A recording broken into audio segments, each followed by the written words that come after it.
శ్రీ విద్యలో హాది విద్య కాది విద్య అని రెండు రకాలైనటువంటి విద్యలు ఉన్నాయి. అసలు ఈ విద్యలు రెండు శ్రీ విద్యలోనే ప్రత్యేకంగా ఉన్నాయా, లేకపోతే అసలు భాషలోనే ఉన్నాయా అనే విషయాన్ని ముందుగా మనం చూద్దాం.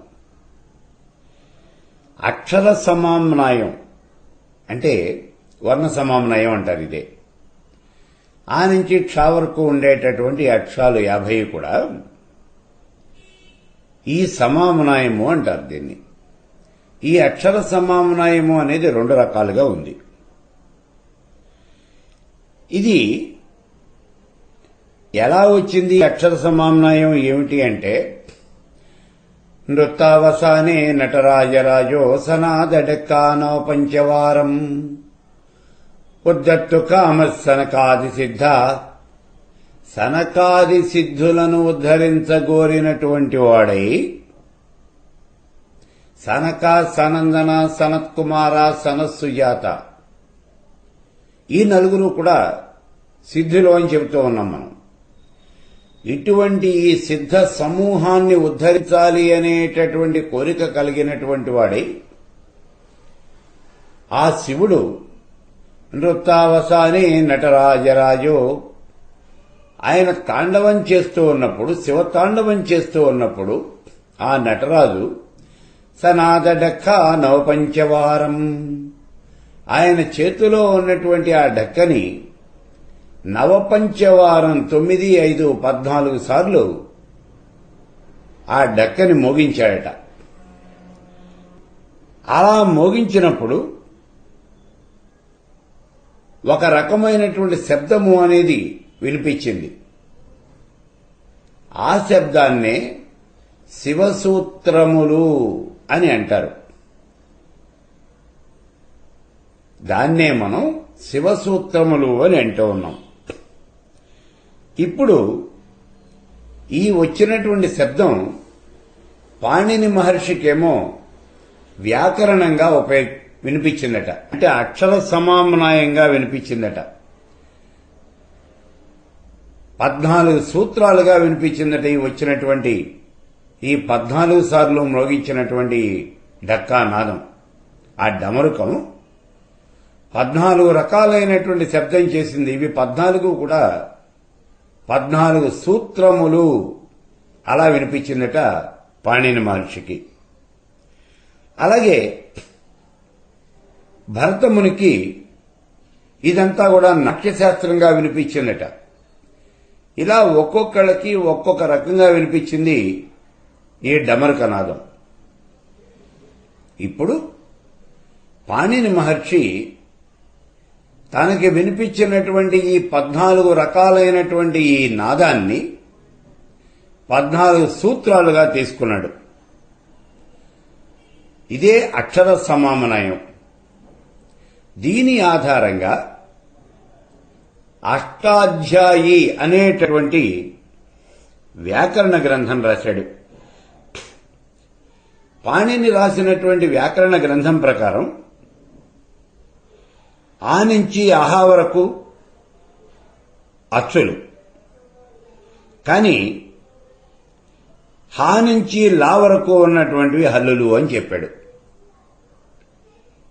ఆ నుంచి అహా వరకు ఉన్నటువంటివేమో అచ్చులని, హా నుంచి లా వరకు ఉన్నటువంటివి హల్లులు అని చెప్పాడు.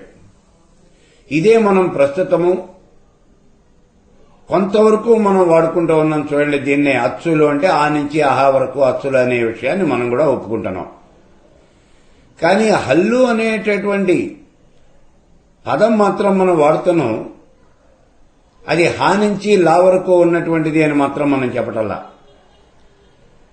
అయితే శబరవర్మ అనేటటువంటి ఒక పండితుడు శాబర తంత్రాన్ని రాస్తూ కా నుంచి క్ష వరకు ఉన్నటువంటివి హల్లులు అని రాశాడు. కా నుంచి క్ష వరకు ఉన్నటువంటివి హల్లులు అని రాశాడు. మనం దీన్ని అనుసరిస్తూ ఉన్నాం. ఆ నుంచి అహా వరకు అచ్చులు అనేటటువంటి మాటని అనుసరిస్తున్నాం. కానీ పాణిని చెప్పినట్టుగా హా నుంచి లా వరకు హల్లులు అని మనం రాయటల్లా. కా నుంచి క్ష వరకు ఉన్నటువంటి వీటినే హల్లులు అని రాస్తున్నాం మనం. ఇవే వ్యంజనములు అని అంటూ ఉన్నాం. ఇక్కడ ఈ హల్లులు అనేవి శబరవర్మ రాసినటువంటి ఆయన సూత్రాల ప్రకారం కకారంతో మొదలవుతాయి అని చెప్పాం మనం. కా నుంచి క్ష వరకు అన్నాం. ఇలా ఈ హల్లులన్నీ కకారంతో గనక మొదలైనట్లయితే అది కాది విద్య అనబడుతుంది. అంటే కకారంతో మొదలైనటువంటి విద్య. కాది విద్య అంటే కకారంతో మొదలైనటువంటి విద్య, అది కాది విద్య అనబడుతుంది. మరి అదే పాణిని రాసినటువంటి ఈ వర్ణ సమామ్నాయం గనక చూస్తే హా నుంచి లా వరకు ఉన్నటువంటి వాటిని హల్లులు అని అన్నాడు. అంటే ఈ హల్లులన్నీ కూడా హకారంతో మొదలవుతాయి. కాబట్టి ఇలా హకారంతో మొదలయ్యేటటువంటి ఈ విద్యని హాది విద్య అని అన్నారు. అంటే కకారంతో మొదలైనట్లయితే కాది మాతృకలు అని, హకారంతో మొదలైనట్లయితే హాది మాతృకలు. మాతృక అంటే అక్షరం. కాది మాతృకలు, హాది మాతృకలు. అదే మనకి విద్యకు వచ్చేటప్పటికి కాది విద్య, హాది విద్య అని రెండు రకాలైనటువంటి విద్యలు మనకి రావడం జరిగిందనమాట. అయితే ఇక్కడ శ్రీ విద్యలోకి వచ్చేటప్పటికి హాది విద్యలో యమనియమాలు అనేవి ఎక్కువగా ఉంటాయి. కాది విద్యలో ఈ యమనియమాలు అనేవి చాలా తక్కువ ఉంటాయి. అస్సలు ఉండవు అని కాదు, చాలా తక్కువ ఉంటాయి అని మాత్రం మనం గుర్తుపెట్టుకోవాలి. ధర్మాచరణ విషయంలో కాది విద్యలో స్వేచ్ఛ అనేది ఇవ్వబడింది. కానీ హాది విద్యలో మాత్రం స్వేచ్ఛ అనేది ఇవ్వబడాల. వాళ్ళు చెప్పినటువంటి ధర్మాన్ని మాత్రమే మనం పాటించాలి అని ఖచ్చితంగా చెప్తూ ఉన్నారు ఈ హాది విద్యలో. అంటే మొత్తం మీద హాది విద్యలో యమనియమాలు అనేవి చాలా ఎక్కువగా ఉంటాయి. కాది విద్యలో యమనియమాలు అనేవి చాలా తక్కువ ఉంటాయి. ఈ విషయాన్ని మనం గుర్తుపెట్టుకోవాలి. ఈ విషయం అంతా కూడా తంత్రశాస్త్రాల్లో చెప్పబడింది. అయితే పంచదశి మహామంత్రం, ఈ పంచదశి మహామంత్రం కూడా ఇప్పుడు కాది విద్యలోనూ హాది విద్యలోనూ రెండింటిలోనూ కూడా చెప్పబడింది. పంచదశి మహామంత్రం కూడా కాది విద్యలోనూ హాది విద్యలోనూ రెండు రకాలుగాను కూడా చెప్పబడింది. ఇప్పుడు శక్తి సంగమ తంత్రము ఇదొకటి. అలాగే అధర్వణ వేదంలో దేవీ ఉపనిషత్తు అన్నాను చూడండి. ఆ దేవీ ఉపనిషత్తులోను ఈ పంచదశి మహామంత్రం రహస్యంగా చెప్పబడింది అని గతంలో చెప్పుకున్నాం. అదే చెప్పాను చూడండి. కామో యోని కమలా వజ్రపాణిర్ గుహా హసా మాతరిస్వ ఆభ్రమింద్ర పునర్గుహా సకలా మాయయాచ పురోచ్చేష విశ్వమాతాది విద్య అంటూ ఉన్నాడు ఇక్కడ. ఇది కాది విద్యలో పంచదశి మహామంత్రం. ఇందులో ఇక్కడ కాముడు, కామో యోనిహి, కామ అంటే ఇక్కడ కా అంటే పంచదశి మహామంత్రంలో మొట్టమొదటి అక్షరమైనటువంటి కా చెప్పబడుతూ ఉన్నది. అంటే ఇక్కడ ఉన్నటువంటి మంత్రం అంతా కూడా కయేయేల హ్రీం హసకహల హ్రీం సకల హ్రీం. ఇది కాది విద్యలో ఉన్నటువంటి పంచదశి మహామంత్రం. చూడండి, ఈ మంత్రం కకారంతో ప్రారంభమైంది. కయేయేల హ్రీం అంటే కకారంతో ప్రారంభమైంది. ఇక ఈ మంత్రానికి ఋషి ఎవరు అనేటటువంటిది ఒకటి అనుమానం వస్తుంది ఇక్కడ. మనం గతంలో చెప్పుకున్నాం దక్షిణామూర్తి ఋషిగా మనం చెబుతూ ఉన్నాము అని. మరి దక్షిణామూర్తి అనేటటువంటి వాడు దక్షిణాచారంలో ఉన్నాడా వామాచారంలో ఉన్నాడా, ఇది మళ్ళీ అనుమానం మనకి. అయితే వామాచారం అంటే ఏమిటి, దక్షిణాచారం అంటే ఏమిటి అనే అనుమానం కూడా వస్తుంది. వీటికి సమాధానం రాబోయేటటువంటి ఉపన్యాసాల్లో చెప్పుకుంటాం. ముందు ఇక్కడ ఈ దక్షిణామూర్తి ఏ సంప్రదాయంలో ఉన్నాడు అని అంటే, ఋషిర్దక్షిణామూర్తి దక్షిణాచార ప్రవర్తక. ఈ దక్షిణామూర్తి దక్షిణాచార సంపన్నుడు అని చెప్తూ ఉన్నాడు. హయగ్రీవస్తదాశైవం, హయగ్రీవుడు కూడా ఇలాంటి వాడే. ఇది దక్షిణాచార సంపన్నుడే. మరి వామాచారంలో ఉన్నటువంటి వాళ్ళెవరు? వామేచ ఆనంద భైరవ, ఆనంద భైరవుడు అనేటటువంటి ఋషి వామాచారంలో ఉన్నాడు అని చెప్తూ ఉన్నాడు. అంటే ఇక్కడ చూడండి, పంచదశి మహామంత్రానికి 3 ఋషుల్ని చెప్పాడు ఇక్కడ. దక్షిణామూర్తి ఋషిగా కొంతమంది చేస్తూ ఉన్నారు, హయగ్రీవుడు ఋషి అని కొంతమంది చేస్తూ ఉన్నారు, ఆనంద భైరవుడు ఋషి అని ఆనంద భైరవ సంప్రదాయం విడిగా ఉంది. వీళ్ళు ఋషులు అని చెప్పేసి మంత్రాన్ని జపం చేస్తూ ఉన్నారు. ఇందులో ఎవరు చేసేది తప్పని లేకపోతే ఇది ఒప్పని మనం అలా ఏమంటం లేదు. ఎవరిని కూడా మనం ఎవరి సంప్రదాయాన్ని ఏ సంప్రదాయాన్ని కూడా మనం కించపరచటం లేదు. ఈ విషయాన్ని మాత్రం చాలా జాగ్రత్తగా మీరు గుర్తుపెట్టుకోండి. ఎందుకంటే ఇప్పుడు మనం చెప్పేటటువంటి ఈ ఉపన్యాసాలు ప్రపంచవ్యాప్తంగా అనేక మంది వినేటటువంటి అవకాశం ఉంది. అందరికీ మనం చేసుకుంటున్నటువంటి విన్నపం అనేది ఒకటే, ఇక్కడ శ్రీ విద్యకి ప్రాచుర్యం కల్పించాలి అనేటటువంటిది ఒకటే మనం చేయం. అంతే తప్పించి ఎవరిని కూడా కించపరచడం అనేటటువంటిది కాదు. అందరూ గొప్పవాళ్లే, అందరూ మహానుభావులే. దక్షిణామూర్తి గొప్పవాడే, హయగ్రీవుడు గొప్పవాడే, ఆనంద భైరవుడు గొప్పవాడే. కాబట్టి అందరూ గొప్పవాళ్లే, ఇక్కడ కానటువంటి వాళ్ళు ఎవరూ లేరు. అయితే ఇప్పుడు మనం చెప్పినట్టుగా దక్షిణామూర్తి హయగ్రీవుడు ఇద్దరునేమో దక్షిణాచార సంప్రదాయంలో ఉన్నారు, ఆనంద భైరవుడు మాత్రం వామాచార సంప్రదాయంలో ఉన్నాడు అని ఈ శ్లోకం చెబుతోంది మనకి. ఇది మనకు ఉన్నటువంటి విద్య.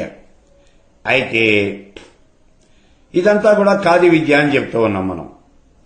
హాది విద్యలోకి వచ్చేటప్పటికి ఇప్పుడు మనం చెప్పుకున్నటువంటి మంత్రం కూడా కయ్యేర హ్రీం అంటే మొట్టమొదటి కకారం ఉన్నది కాబట్టి ఇది కాది విద్య. కకారంతో ప్రారంభమయ్యేటటువంటి మంత్రాన్ని కాది విద్య అని అంటూ ఉన్నాము.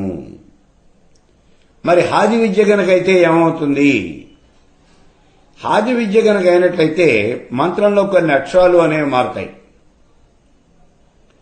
మంత్రంలో కొన్ని బీజాక్షరాలు మారుతాయి. ఇక్కడ ఏమొస్తుంది? శివ హకారం, శక్తి సకారం, కామ కకారం, క్షితి లకారం. ఈ రకంగా చూసినట్లయితే లోపాముద్ర ఉపాసన చేసినటువంటి మంత్రం ఉన్నదే అది హాది విద్యకి సంబంధించింది. అంటే హకారంతో ప్రారంభమవుతుంది ఆ మంత్రం. హసకల హ్రీం, హసకహల హ్రీం, సకల హ్రీం. ఇది లోపాముద్ర ఉపాసన చేసినటువంటి మంత్రం. కయేయీర హ్రీం అదేమో మన్మధుడు ఉపాసించినటువంటి మంత్రము అని చెప్పాం. కాది విద్య కకారంతో ప్రారంభమైంది. ఇప్పుడు లోపాముద్ర ఉపాసన చేసినటువంటి మంత్రం ఏమిటంటే హసకల హ్రీం. హసకల హకారంతో ప్రారంభమవుతూ ఉన్నది. ఇది హాది విద్య అనబడుతూ ఉన్నది. మొత్తం మీద కకారంతో ప్రారంభమైతే కాది విద్య, హకారంతో ప్రారంభమైతే హాది విద్య. ఈ మాటను మనం చాలా గట్టిగా గుర్తుపెట్టుకోవాలి. ఇక తర్వాత చూడండి, మనం గతంలో ద్వాదశాధ్యో ఉపాసకాహ అని 12 మంది పేర్లు చెప్పాం మనం. ఎవరు వాళ్ళు? మనుశ్చంద్రకు వేరచ్చాలోపాముద్రాచ మన్మథ అగస్త్యరాగ్ని సూర్యస్య ఇంద్రస్కందస్య వస్తదా. ఇలా మొత్తం 12 మంది పేర్లు చెప్పాం. వీళ్ళందరూ కూడా ఈ పంచదశి మహామంత్రాన్ని ఉపాసన చేసి తరించారు అని చెప్పాం. వాళ్లల్లో మన్మధుడు మొదలైనటువంటి వాళ్ళు కాది విద్యను ఉపాసన చేస్తే లోపాముద్ర, సూర్యుడు, శివుడు, విష్ణువు మొదలైనటువంటి వాళ్ళంతా కూడా హాది విద్యను ఉపాసన చేశారు.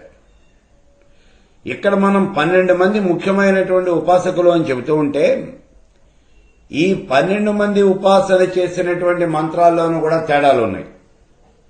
అంతా ఒకటే మంత్రాన్ని ఉపాసన చేయలే,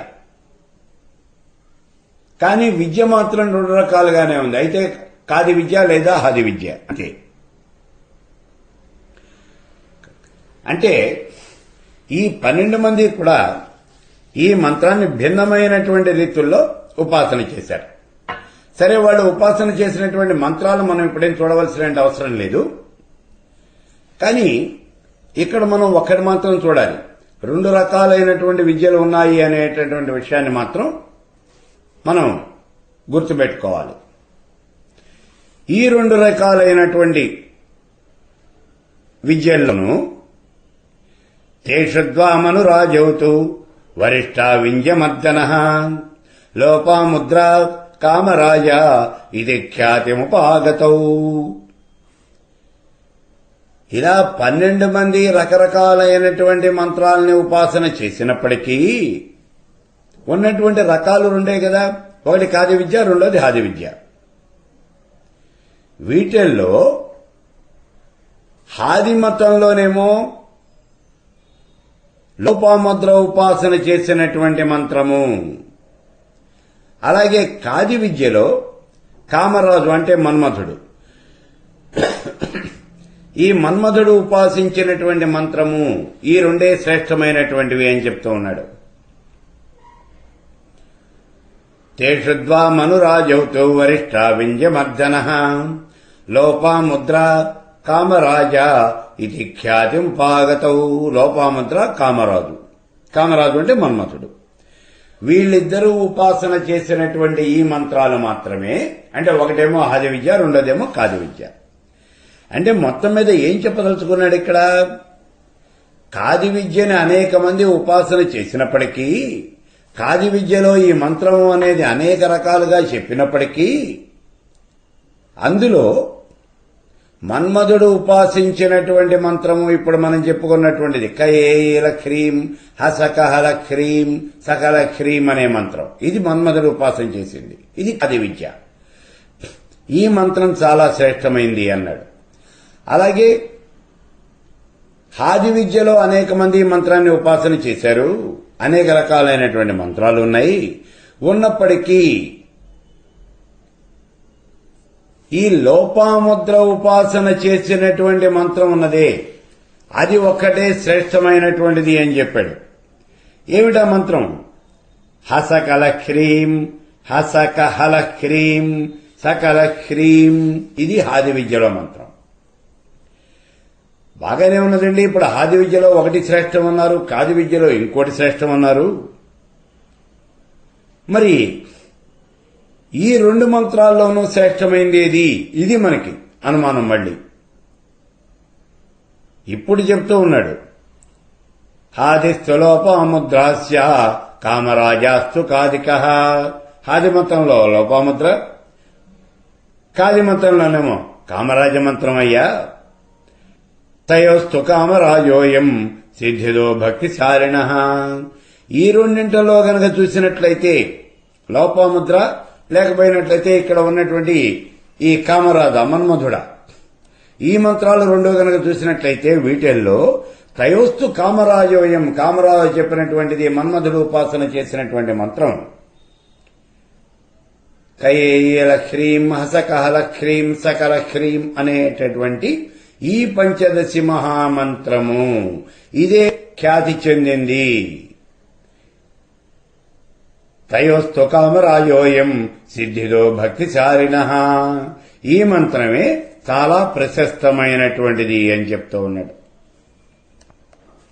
అయితే ఈ మంత్రం 12 రకాలుగా ఉన్నది అని చెప్పేసి అంటూ ఉన్నారు కదండి. 12 మంది 12 రకాలైనటువంటి మంత్రాలు వాళ్ళు ఉపాసన చేశారు అని అంటూ ఉన్నారు కదా.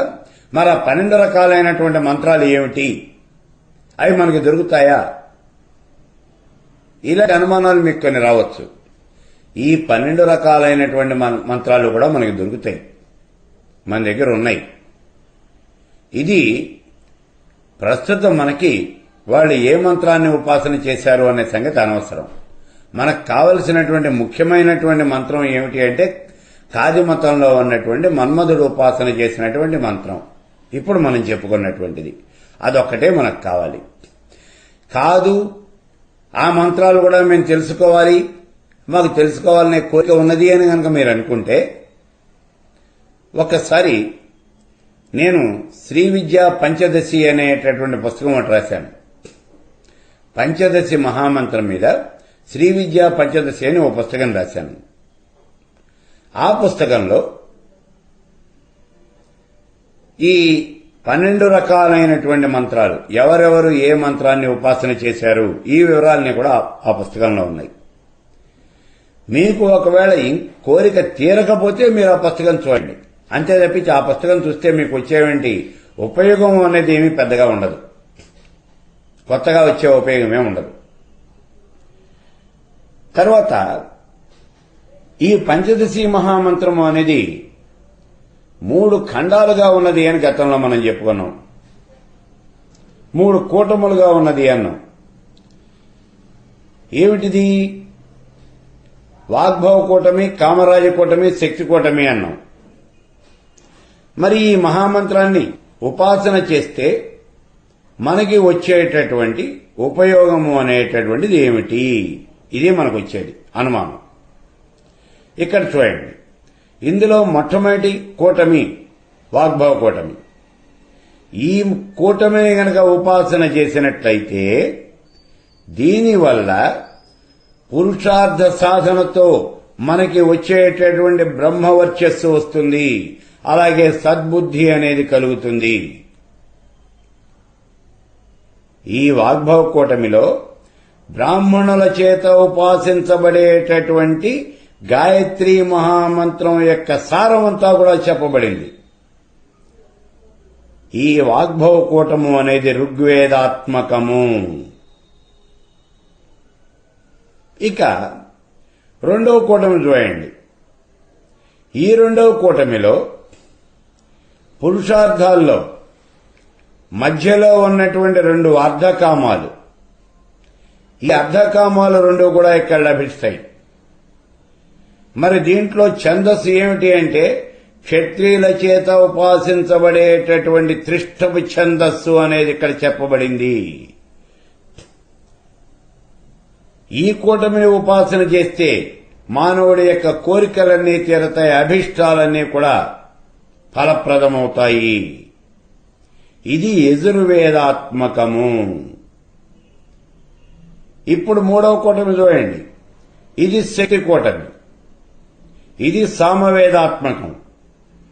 మోక్షం సాధించడానికి ఇదే మార్గం. వైశ్యుల చేత ఉపాసించబడేటటువంటి జగతీ ఛందస్సు ఇందులో చెప్పబడింది. సరే, ఇది సామవేదాత్మకము అని గతంలోనే చెప్పుకున్నాం. ఇప్పుడు ఈ విద్య సర్వ వేదాలయందు, సర్వలోకాలయందు సమిష్టి రూపంలో, సర్వాత్మకమైనటువంటి చైతన్య రూపంలో చెప్పబడింది. ఈ విద్య అంటే శ్రీ విద్య. శ్రీ విద్య అనేది అన్ని వేదాల్లోనూ చెప్పబడింది, అన్ని లోకాల్లోనూ చెప్పబడింది, సమిష్టి రూపంలో చెప్పబడింది. అందుచేతనే ఈ పంచదశి మహామంత్రము అనేది చాలా చాలా చాలా గొప్పదైనటువంటిది. అది ఎంత గొప్పదైనటువంటిది అంటే ఇతరమైనటువంటి మంత్రాల్ని ఈ పంచదశి మహామంత్రంతో గనక సంపుటీకరణం చేసి ఆ మంత్రాల జపం చేస్తే వాటి ఫలితము అనేది కొన్ని రెట్లు పెరుగుతుంది. వాటి ఫలితము అనేది కొన్ని రెట్లు పెరుగుతుంది.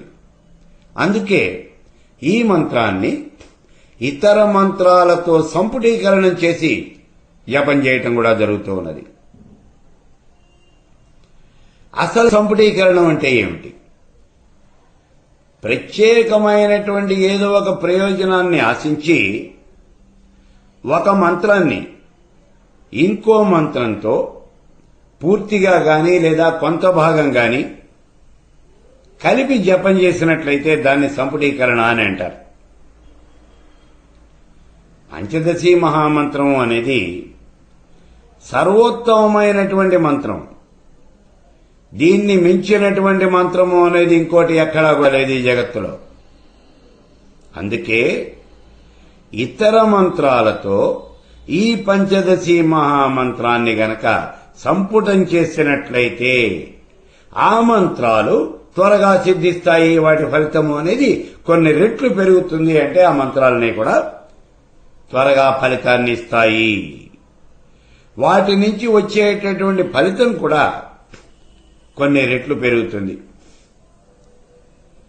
పంచదశి మహామంత్రాన్ని గాయత్రి మంత్రంతో గనక సంపుటీకరణం చేసినట్లయితే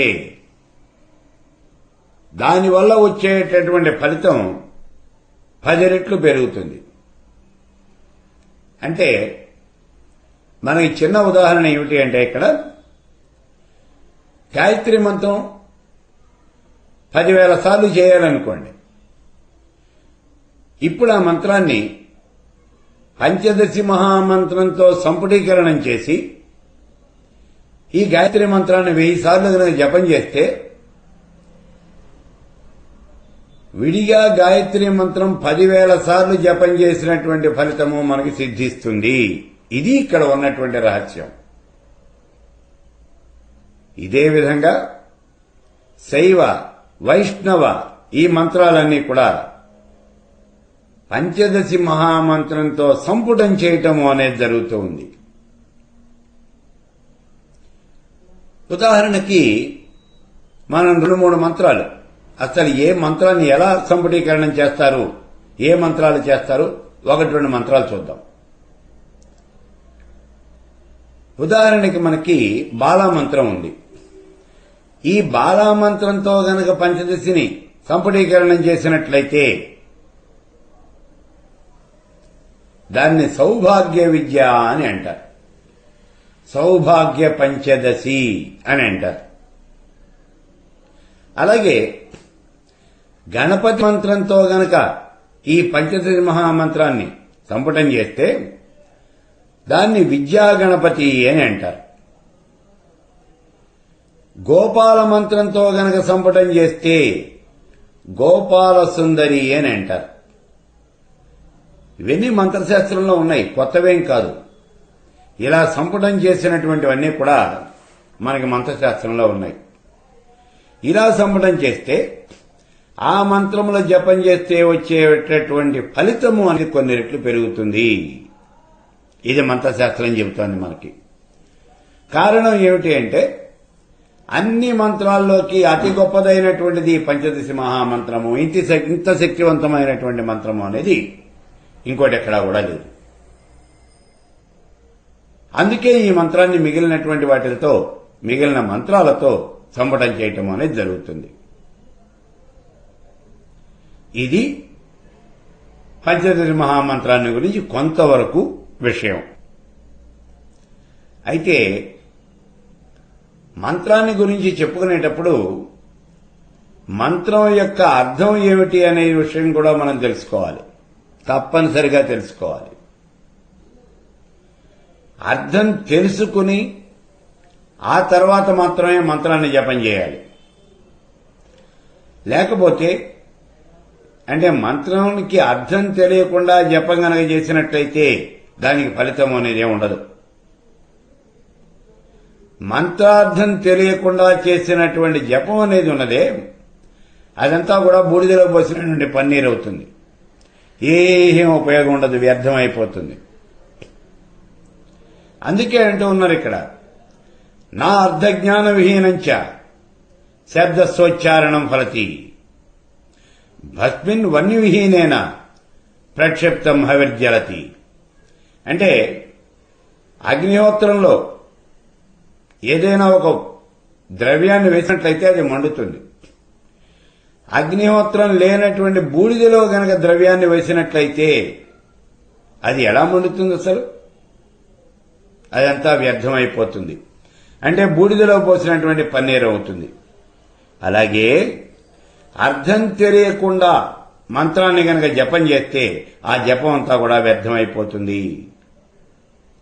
అంతేకాదు, అర్థం తెలియకుండా గనక కేవలము శబ్దాన్ని మాత్రమే అలా పలుకుతూ ఉండేటటువంటి వాడు, నాకు అర్థం తెలియపోయినా పర్వాలేదయ్యా, శబ్దాన్ని మాత్రం నేను అట్లా పలుకుతూ ఉంటాను.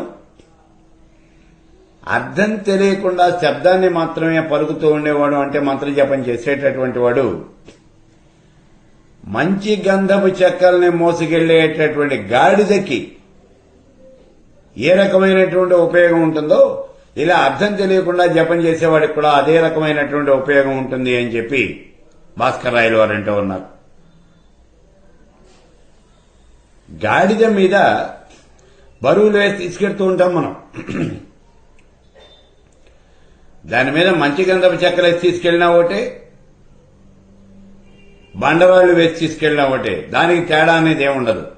ఎందుకనంటే మంచి గంధపు చెక్కల పరిమళాన్ని అది ఆస్వాదించలేదు, కాబట్టి తేడా అనేది ఏమాత్రం కూడా ఉండదు. నువ్వు ఏం వేసి తీసుకెళ్లినా ఫలితం ఒకటే. సాయంత్రం అయ్యేటప్పటికి దాని యజమాని దాని ముందు ఓ బుట్టెడు కాగితాలు వస్తే చాలు, ఆ కాగితాలు తినేసి అది పడుకుని నిద్రపోతుంది. అలాగే అర్థం తెలియకుండా మంత్రాన్ని కనుక నువ్వు జపం చేసినట్లయితే నీకు ఫలితం అనేది ఏముండదయ్యా. అదిగో ఆ మంచిగా వాసన తెలియకుండా, దాని సువాసనని ఆనందించలేకుండా, పరవశించలేకుండా, దాన్ని ఆఘ్రానించకుండా ఆ బరువులు మోసేయంటే గాడిద ఎలాంటిదో నువ్వు కూడా అలాంటి వాడేను అని చెప్తూ ఉన్నాడు. కాబట్టి అర్థం తెలుసుకుని మాత్రమే మంత్రాన్ని జపం చేయాలి, అలా కాకుండా ఈ జపం చేయకూడదు. ఇది ఇక్కడ చెప్పినటువంటి విషయం. సరే, మరి పంచదశి మహామంత్రానికి అర్థం ఏమిటి? ఇప్పుడు మన ముందున్నటువంటి ఒక పెద్ద ప్రశ్న ఇది. ఏమిటి అర్థం? పంచదశి మహామంత్రానికి అనేక రకాలైనటువంటి అర్థాలున్నాయి. అనేక రకాలైన అర్థాలున్నాయి. వీటిల్లో భావార్థము, సంప్రదాయార్థము అనేవి రెండు కూడా చాలా ముఖ్యమైనటువంటివి. అంటే పంచదశి మహామంత్రానికి మొత్తం 15 రకాలైనటువంటి అర్థాలు చెప్పారు భాస్కర్ రాయలు వారు. ఇవన్నీ కూడా వరివస్య రహస్యము అనేటటువంటి గ్రంథంలో ఉన్నాయి. వరివస్య అంటే పూజా విధానం. పంచదశి మహామంత్రాన్ని ఏ రకంగా జపం చేయాలి, ఆ మంత్రం ఎలా ఆవిర్భవించింది, దాని యొక్క ఉచ్చారణ కాలం ఎంత, ఇవన్నీ కూడా భాస్కర్ రాయలు వారు ఆ గ్రంథంలో వివరించారు. వివరించి ఆ మంత్రానికి ఉన్నటువంటి 15 రకాల అర్థాలు రాశారు. పంచదశి మహామంత్రానికి 1-2 కాదు. కాబట్టి ఈ మంత్రానికి అనేకమైన అర్థాలున్నాయి. ఎవరైనా ఇప్పుడు ఈ అర్థాలన్నీ మాకు కావాలండి అని కనుక అనుకున్నట్లయితే వరివస్య రహస్యము అనేటటువంటి పుస్తకం చూడండి.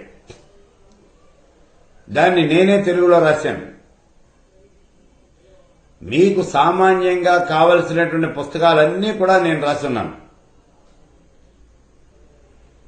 ఈ వరివస్య రహస్యము అనేటటువంటి పుస్తకం కూడా నేను తెలుగులో రాశాను.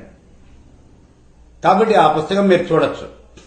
అందరికీ అర్థం కావాలి అనేటటువంటి ఉద్దేశంతోనే అతి సరళమైనటువంటి భాషలోనే ఆ పుస్తకం రాయటం కూడా జరిగింది.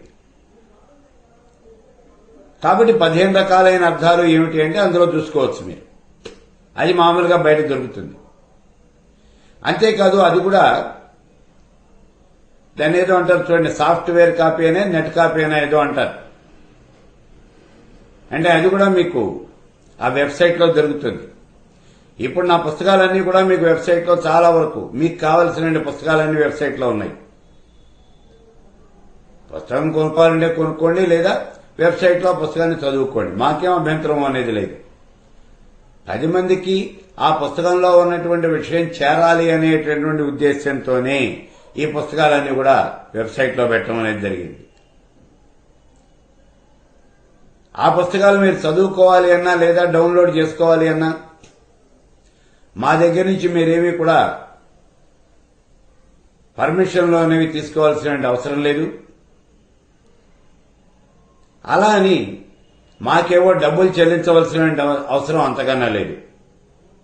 మీ దగ్గర నుంచి మేము పైసా కూడా ఆశించటం లేదు. మీరు ఇచ్చేటటువంటి డబ్బులు నాకేమీ అవసరం లేదు. నేను డబ్బుల కోసం ఈ పని చేయలేదు. కాబట్టి అవి మీకు ఎప్పుడు కావాలంటే అప్పుడు, ఎలా కావాలంటే అలా మీరు వాడుకోవచ్చు. ఆ సాఫ్ట్వేర్ కాపీలు మీరు మీ కంప్యూటర్లోనే అట్టిపెట్టి చదువుకోవచ్చు, లేదా మీరు డౌన్లోడ్ చేసుకోవచ్చు. మీరు ఏమైనా చేయండి. అలాగే నేను ఇచ్చినటువంటి ఉపన్యాసాలు కూడా 700 గంటల ఉపన్యాసాలు ఇవన్నీ కూడా నెట్లో పెట్టేశాం. మీరు కావాలి అనుకుంటే నెట్ ఓపెన్ చేసుకుని ఆ ఉపన్యాసాలు అలా వింటూ ఉండొచ్చు. అలా కాదండి మేము సీడీ చేసుకుంటాము అంటే మీరు శుభ్రంగా వాటిని డౌన్లోడ్ చేసి సీడీలుగా చేసుకోవచ్చు. మాకు అందులో కూడా అభ్యంతరం లేదు. ఇందులో ఏ పని చేయాలి అన్నా నా నుంచి లేదా నాకు సంబంధించినటువంటి ఎవరి నుంచి కూడా మీరు ఏ రకమైనటువంటి పర్మిషన్లు తీసుకోవాల్సినటువంటి అవసరం లేదు. మాకు ఎవరికి కూడా మీరు పైసా కూడా డబ్బులు ఇవ్వవలసిన అవసరం లేదు. ఈ విషయాలు మీకు మళ్లీ మళ్లీ మళ్లీ కూడా చెప్తూ ఉన్నాను నేను. ఇది మీకోసమే మేము ఓపెన్ చేసినటువంటి ఈ వెబ్సైట్ ఇది. సరే, ఇప్పుడు ఈ 15 రకాలైనటువంటి అర్థాలుంటే అందులో ముఖ్యమైనటువంటి అర్థాలు మాత్రం ఇప్పుడు మనం చెప్పుకుందాం. ఎందుకంటే 15 రకాలైనటువంటి అర్థాలు ఇప్పుడు మనం ఏం చెప్పుకోలేము, మనకు అంత సమయం ఉండదు. వీటిలో ముఖ్యమైనటువంటి ఏమిటి అంటే భావార్థం ఒకటి, సంప్రదాయార్థం ఒకటి, ఆ తర్వాత మహావాక్యార్థం కూడా చెప్పుకుందాం. భావార్థం, సంప్రదాయార్థం ఈ రెండు ముందు చెప్పుకుందాం. ముందు సంప్రదాయ ప్రకరణం. ఈ సంప్రదాయ ప్రకరణంలో పంచదశి మహామంత్రము అనేది పంచభూతముల నుంచే ఆవిర్భవించింది అని మనం చెప్పుకున్నాం. మొట్టమొదటిలో మనం చెప్పుకున్నాం చూడండి, పంచభూతాలు మొత్తం పంచీకృతం చెంది 15 భాగాలైనాయి. ఈ 15 భాగాలే పంచదశి మహామంత్రంలో ఉన్నటువంటి 15 బీజాక్షరాలు. ఈ మాట మనం చెప్పుకున్నాం. ఇప్పుడు ఆ 15 భాగాలు ఎలా వచ్చాయి ఏమిటి అనేటటువంటి విషయాన్ని మనం చూడాలి. ఇదే సంప్రదాయార్థం, సంప్రదాయ ప్రకరణలో చెప్పినటువంటి విషయాలు అని ఇప్పుడు మనం చెప్పుకుంటూ ఉన్నాం. ఇదే సంప్రదాయార్థం అంటే ఏమిటిది? వ్యోమాది జనక హకారాల సార్నై ఘటేన పంచభూతమయీ. ఆకాశాది పంచభూతాలకి హాకారాసాల అనేవి బీజాక్షరాలు. ఆకాశము, వాయువు, అగ్ని, జలము, భూమి ఇవి పంచభూతాలు. వీటికి బీజాక్షరాలు ఏమిటి అంటే హకారము అనేది ఆకాశ బీజం, కకారము అనేది వాయు బీజం, రకారము అనేది అగ్ని బీజం, సకారము అనేది జల బీజం, లకారము అనేది పృథివీ బీజం. ఇవి వాటి యొక్క బీజాక్షరాలు. ఈ పంచభూతాలు అంటే పృథివీ, ఆపస్తేజో, వాయురాకాశాలు. వీటిల్లో ఒక్కొక్క దానికి ఒక్కొక్క బీజాక్షరం ఉన్నది. అంటే పంచభూతాల్లో ఒక్కొక్క దానికి ఒక్కొక్క బీజాక్షరము ఉన్నది. ఈ మాట వరివస్య రహస్యంలో భాస్కర్ రాయలు వారు చెబుతూ ఉన్నారు. ఇప్పుడు ఆ బీజాక్షరాలు ఏమిటి అంటే ఇప్పుడు చెబుతూ ఉన్నారు చూడండి. హకారద్వ్యోమ సంభూతం కకారస్తు ప్రభంజనః రేఫాదగ్నిశ్చ సకారశ్చ జలతత్వ సముద్భవాత్ లకారః పృథివీ జాత తస్మాద్ విశ్వమయీ చ సా. ఇది ఇక్కడ చెప్తూ ఉన్నది. హకారద్ వ్యోమ సంభూతం. హకారము అనేది ఆకాశతత్వాత్మకమైనటువంటిది. కకారస్తు ప్రభంజనః. కకారము అనేది వాయుతత్వాత్మకమైనటువంటిది. రేఫాద్ అగ్నిశ్చ. రేఫా అంటే రకారం. ఇది అగ్నితత్వాత్మకమైనటువంటిది. సకారశ్చ జలతత్వ సముద్భవ. ఈ సకారము అనేటటువంటిది జలతత్వాత్మకమైనటువంటిది. లకార పృథివీ బీజ. ఈ లకారము అనేది పృథివీ జాత అంటే పృథివీ తత్వాత్మకమైనటువంటిది. ఇది ఇక్కడ చెప్తూ ఉన్నది. ఈ రకంగా హ క ర స ల అనేటటువంటి బీజాక్షరాలు ఆకాశము, వాయువు, అగ్ని, జలము, భూమి వీటికి సంబంధించినటువంటి బీజాక్షరాలు. ఇప్పుడు ఈ పంచభూతాలన్నీ కూడా పంచీకృతం చెందాయి అని మనం గతంలో చెప్పుకున్నాం. ఇలా పంచీకృతం చెందినప్పుడు పంచీకృతం చెందాయి అన్నాం. పంచీకృతం చెందినప్పుడు ఆకాశము అనేటటువంటిది మొత్తం మీద 5 భాగాలైంది. వాయువు 4 భాగాలైంది. అగ్ని 3 భాగాలైంది. జలము 2 భాగాలైంది. పృథివీ 1 భాగం అయింది. ఇది అయినటువంటివి. చాలా జాగ్రత్తగా చూడండి. ఇదంతా సైన్స్ లెక్కే. మీరేదో మంత్రశాస్త్రము మాకు తెలియని భాష చెప్తూ ఉన్నారు అని మీరేమనుకోకర్లేదు. ఇది అంతా సైన్సే, కళ్ళకు కనిపిస్తూ ఉన్నదే. చూడండి, ఈ పంచీకరణలో ఆకాశము అనేది 5 భాగాలైంది. వాయువు 4, అగ్ని 3, జలం 2, భూమి 1. ఇది అయినటువంటి భాగాలు. వెరసి 15 భాగాలైనవి. ఈ 15 భాగాలే పంచదశి మహామంత్రంలో ఉన్నటువంటి 15 బీజాక్షరాలు. ఈ మాట గతంలో చెప్పుకున్నాం మనం.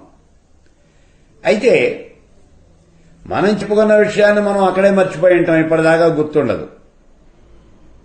ఒక్కసారి చూడండి. మళ్ళీ ఈ 15 భాగాల్లోనూ ఆకాశం 5, వాయువు 4 ఇట్లా ఏదో నంబర్ చెప్తూ ఉన్నాం. ఈ సంఖ్య ఎలా వచ్చింది అనేది చూడండి. మొట్టమొదటిగా ఆకాశం వచ్చింది. ఆకాశంలో ఆకాశం యొక్క లక్షణం అనే శబ్దం అది ఒకటే ఉంది. ఆకాశం నుంచి వాయువు వచ్చింది.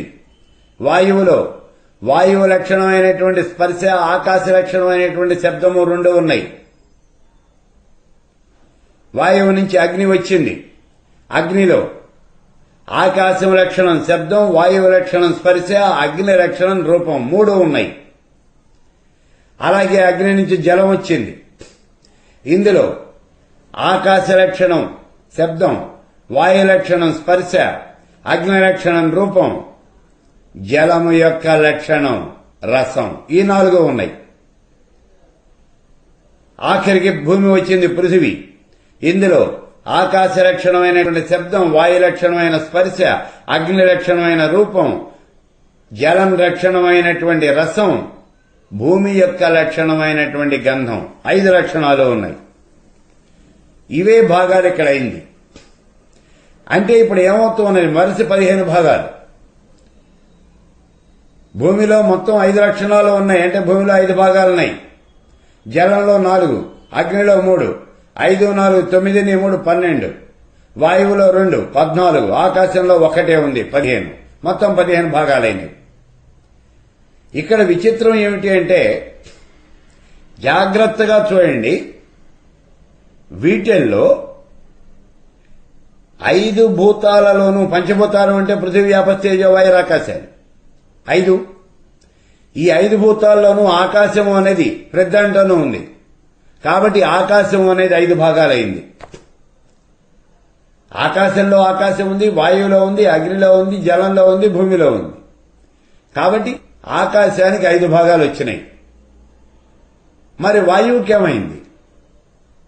ఆకాశంలో వాయువు లేదు. వాయువులో వాయువు ఉంది, అగ్నిలో ఉంది, జలంలో ఉంది, భూమిలో ఉంది. అంటే 4 ఉంది. కాబట్టి వాయువు అనేది 4 భాగాలైనాయి.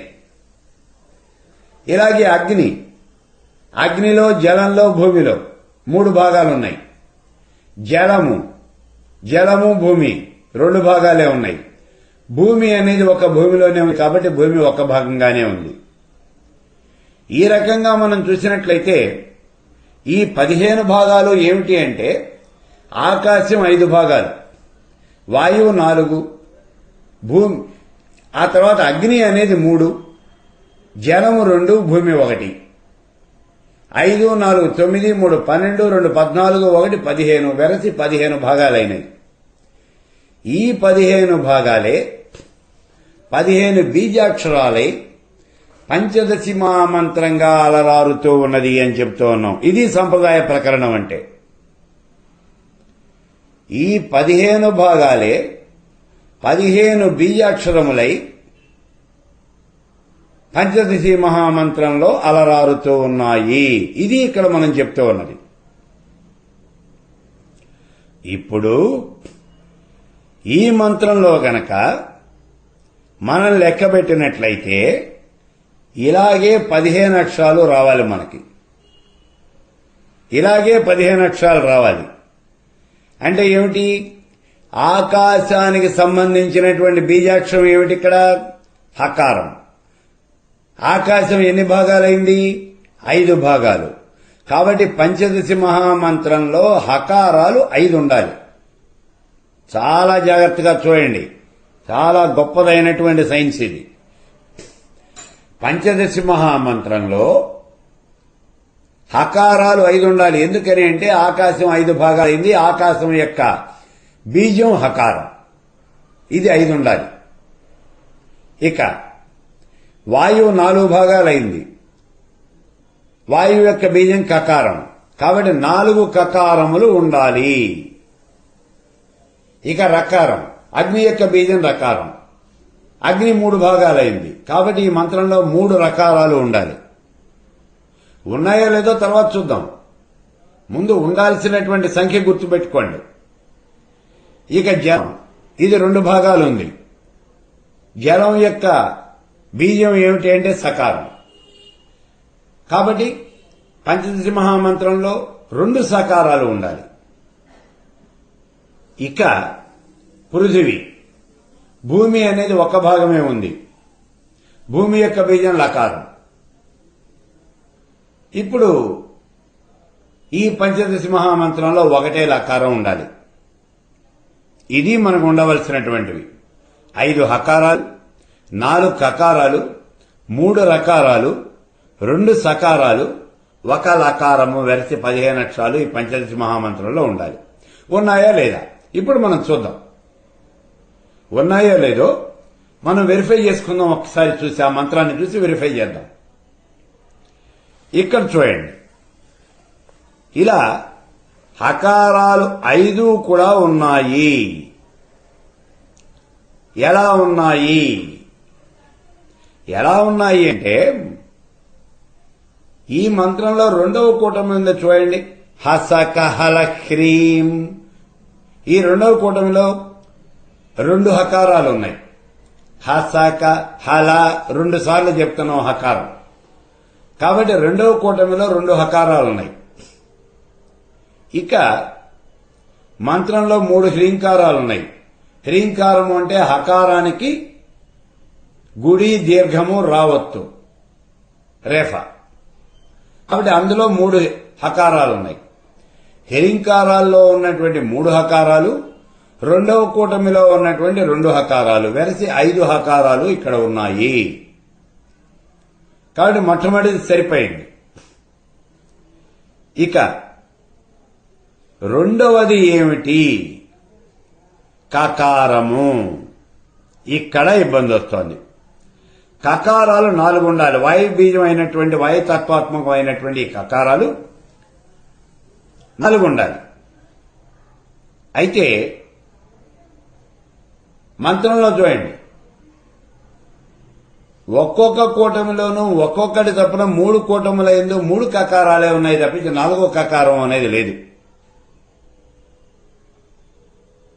కయేలఖ్రీం హసక హలఖ్రీం సక లఖ్రీం, ఒక్కొక్క కూటమిలోనూ ఒక కకారం చొప్పున ఉన్నాయి. కా అనేది ఒకసారి ఉంది. వెలసి 3 కూటమి మీద 3 కకారాలే ఉన్నాయి. 4 కకారాలు ఉండాలి. ఇక్కడ కా అనేది 4 సార్లు రావాలి. లేదు, 3 సార్లే ఉంది మంత్రంలో. మరి ఇది ఎట్లా? ఇది ఎలా సరిపోతుంది అంటే, ఇక్కడ భాస్కర్ రాయల వారు అంటారు, ఈ మంత్రంలో ఉన్నటువంటి 3 కకారాలు ఉన్నాయే, ఇవి సాధకులకు ప్రతీకయ్యా, అంతే తప్పించి ఇక్కడ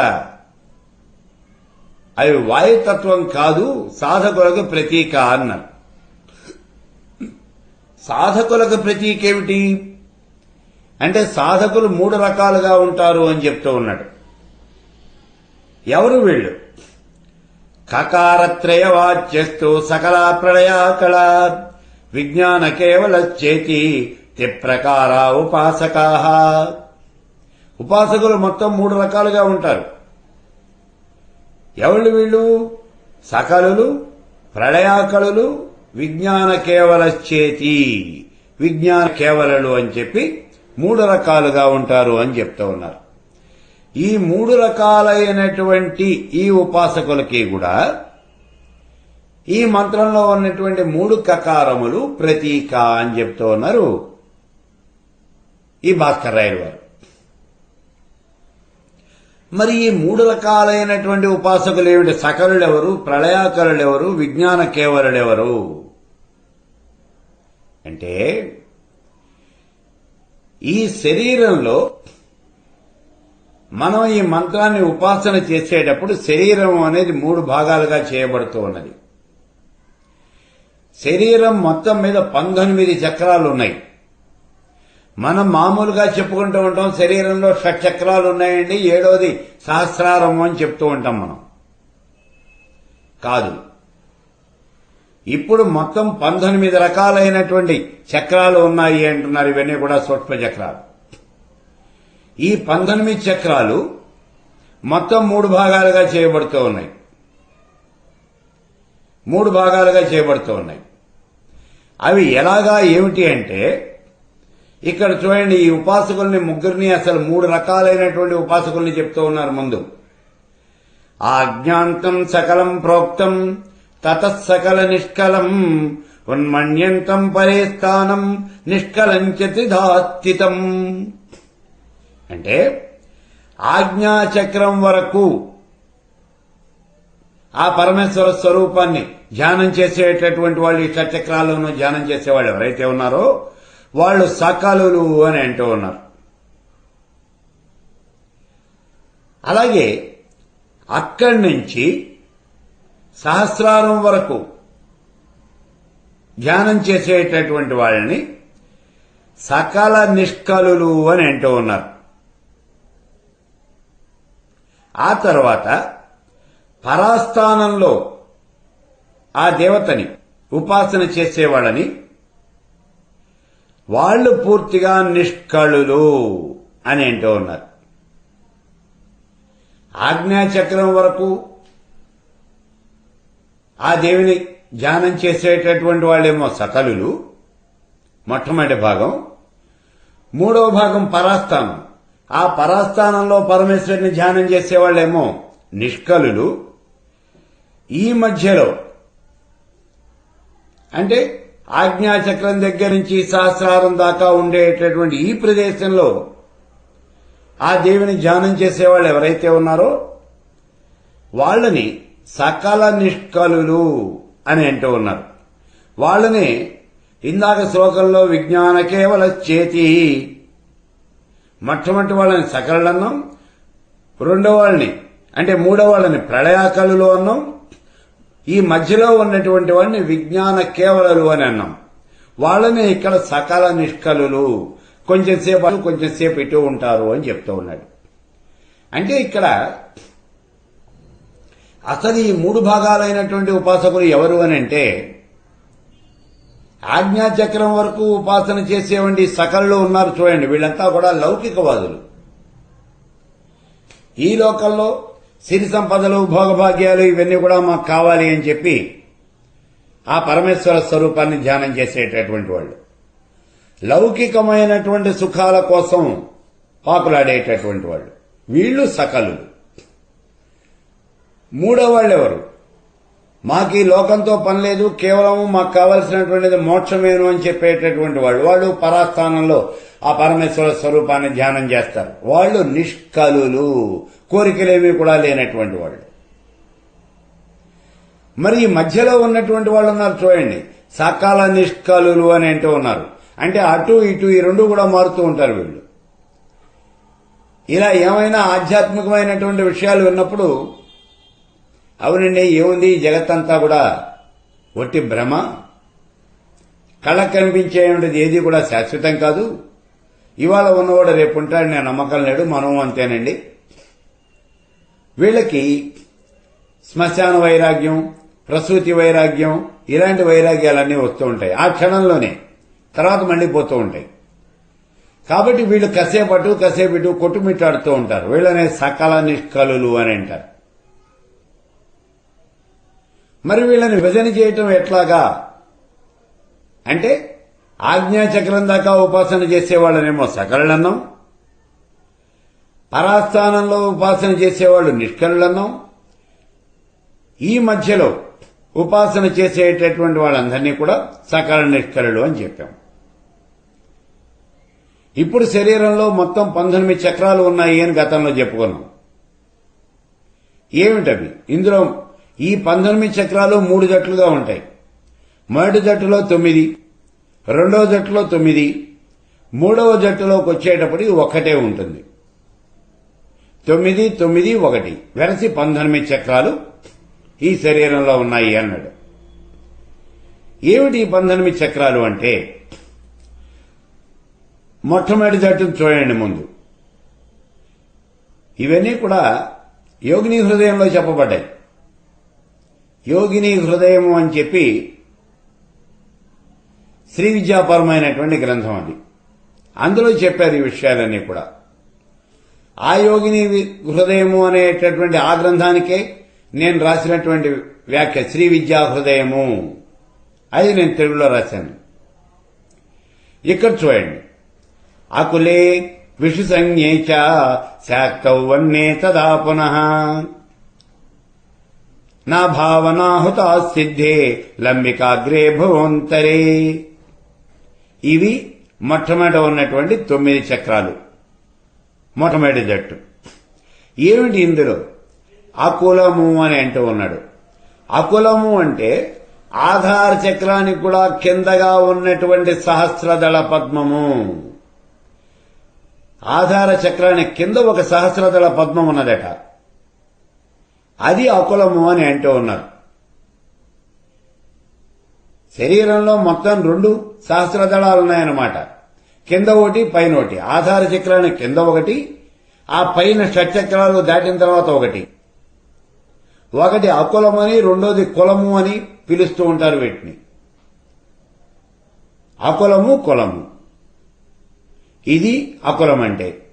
రెండోది విషువు అంటే అష్టదళము, షడ్దళము, ఈ రెండింటికి మధ్యలో ఉన్నటువంటి భాగాన్ని విషువు అని అంటారు. ఆ తర్వాత మామూలుగా మనం చెప్పుకునేటటువంటి మూలాధారం, స్వాధిష్టానం, మణిపూరం, అనాహతం, విశుద్ధి, లంబికాగ్రము. లంబికాగ్రము అంటే, లంబిక అంటే కొండనాళిక, ఆ కొండనాళిక చివరి భాగం. 9వది ఆజ్ఞాచక్రం. ఈ 9 చక్రాలు ఒక జట్టు. లంబికాగ్రము అని ఎందుకన్నాడు అంటే, లంబికా యోగం అని ప్రత్యేకమైనటువంటి యోగం ఉంటుంది. నాలికని మడత వేసి ఈ నాలిక యొక్క కొసతో చివరి భాగంతో కొండ నాలికని అందుకుంటారు. అది లంబికాయోగము అని అంటారు దాన్ని. అలా గనక అందుకుని ఆ యోగంలో గనక ఉన్నట్లయితే అమృత ధారలు అనేవి అలా స్రవిస్తాయి అని చెప్పబడుతూ ఉన్నది. ఇది యోగ శాస్త్రం. అది లంబయోగం, అది ఆ లంబికాయోగం. ఇప్పుడు ఇదంతా కూడా మొదటి జట్టు. ఇక రెండవ జట్టు ఏమిటి? ఆజ్ఞాచక్రం దగ్గర నుంచి మనకి పైకి వెళ్లేటటువంటి ఈ 9 చక్రాలు ఉన్నాయి. ఇవన్నీ కూడా సూక్ష్మ చక్రాలు. ఇవి ఏమిటి? బిందౌ తదర్థం రోదిన్యాం నాదో నాదాంత ఏవచ శక్తిర్పునర్వ్యాపికాయాం సుమనావన్మన గోచరే. బిందువు, అర్ధచంద్రము, రోదిని, నాదము, నాదాంతము, శక్తి, వ్యాపిక, సుమన, ఉన్మన. ఈ 9 కూడా రెండవ జట్టు అని అంటూ ఉన్నారు. మరి మూడవ జట్టు ఏమిటి? మూడవ జట్టులో ఒకటే స్థానం ఉంటుంది, అదే మహాబిందువు. ఈ మహాబిందువు అనేది శిరస్సుకి 3 అంగుళముల పైన ఉంటుంది అని చెబుతూ ఉన్నది యోగ శాస్త్రం మనకి. అది మహాబిందువు అంటే అది పరాస్థానము. ఇప్పుడు ఈ 19 చక్రాలు కలిపి 3 జట్లుగా చెప్పుకున్నాం మనం. ఇందులో మొట్టమొదటి జట్టులో సాధన చేసేటటువంటి వాళ్ళనే సకలులు అని అంటారు. వీళ్ళకి ఐహికమైనటువంటి వాంఛలే కావాలి, ఆ వాటిలోనే ఉంటారు వీళ్ళు. జీవాత్మ వేరు, పరమాత్మ వేరు అని భావన చేస్తారు. ధ్యాన శ్లోకంలో ఏ రూపమైతే పరమేశ్వరుడికి మనం చెబుతూ ఉన్నామో ఆ రూపమే పరమేశ్వరుడికి కల్పించి దాన్నే వీళ్ళు అర్చన చేస్తూ ఉంటారు, ఆరాధిస్తూ ఉంటారు. ఐహికమైనటువంటి లౌకికమైనటువంటి కోరికలే వీళ్ళకి కావాలి. ఇక రెండవ జట్టు కనుక చూసినట్లయితే ఈ రెండవ జట్టులో సాధన చేసేటటువంటి వాళ్ళు సకల నిష్కలులు. వీళ్ళనే మనం విజ్ఞాన కేవలలు అని కూడా అంటాం మనం. అయితే వీళ్ళంతా కూడా మిశ్రమమైనటువంటి దృష్టి కలిగి ఉంటారు. కాసేపు సాకారాన్ని, కాసేపు నిరాకారాన్ని గురించి మాట్లాడుతూ ఉంటారు. ఇందాకే మనం చెప్పుకున్నాం చూడండి, ఆధ్యాత్మికమైనటువంటి ప్రవచనాలు ఏవైనా విన్నప్పుడు వేదాంతం మాట్లాడుతూ ఉంటారు. ఇక్కడి నుంచి లేవంగానే మళ్లీ లౌకికమైనటువంటి విషయాల్లో మునిగిపోతారు. వీళ్ళు సకల నిష్కలులు. ఇక మూడవ జట్టు వాళ్ళు పూర్తిగా నిష్కలులు. అంటే వీళ్ళకి మిగిలినటువంటి విషయాలు అనేవి ఏవి కూడా పట్టవేను.